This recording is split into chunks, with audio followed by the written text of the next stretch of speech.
Assalamualaikum warahmatullahi wabarakatuh. Perkenalkan, nama saya Salma Sabila Al-Yasin dengan NPM 18201122.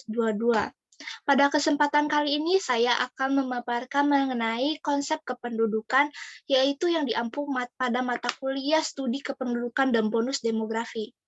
Yang pertama, kita akan membahas mengenai definisi kependudukan menurut para ahli. Di sini saya mengambil dari 3 ahli. Yang pertama ada dari C.W. Barsley pada tahun 1970 yang mengatakan penduduk atau population adalah satu kesatuan dari manusia yang diwakili oleh suatu nilai statistik tertentu.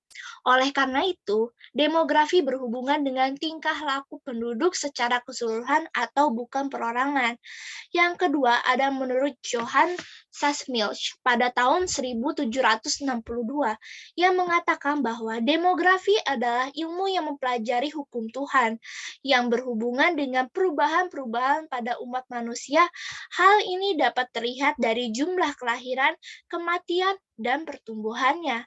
Yang terakhir ada menurut David Figles pada tahun 1953 menekankan bahwa demografi terbatas pada studi penduduk sebagai akibat dari pengaruh proses demografi, yaitu seperti fertilitas, mortalitas, dan migrasi.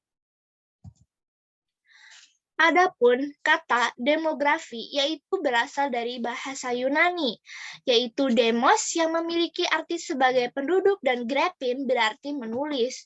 Dengan menggabungkan kedua makna dari kata-kata tersebut, maka dapat diartikan kata demografi berarti tulisan-tulisan atau karangan-karangan tentang penduduk di suatu wilayah atau di suatu daerah. Akan tetapi, jika diperhatikan, maka makna atau definisi tersebut belum jelas arahnya, mengingat ilmu sosial lainnya seperti ilmu sosiologi, antropologi juga berbicara atau berorientasi ke penduduk atau manusia. Demografi sendiri dibagi menjadi dua. Yang pertama ada demografi formal.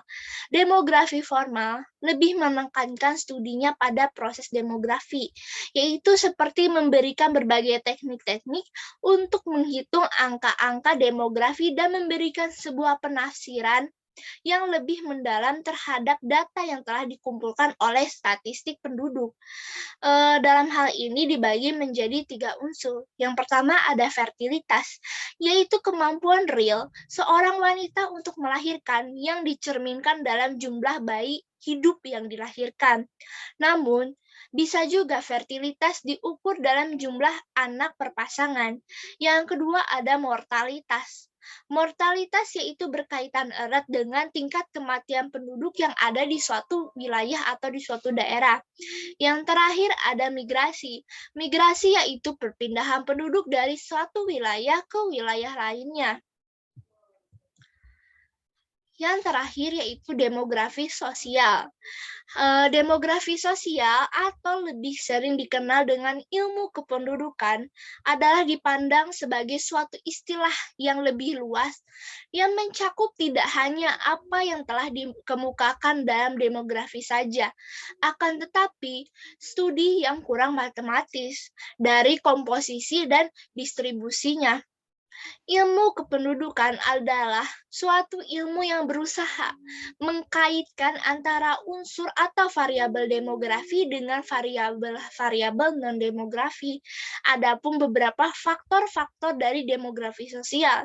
Yang pertama, politik, ekonomi, sosial, dan lingkungan.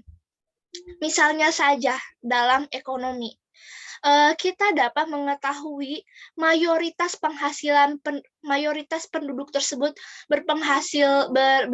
berpenghasilan atau memiliki mata pencaharian apa. Lalu di sosial kita dapat mengetahui berapa jumlah penduduk yang menganut agama Islam, berapa jumlah penduduk yang menganut agama Buddha. Sekian pemaparan dari saya.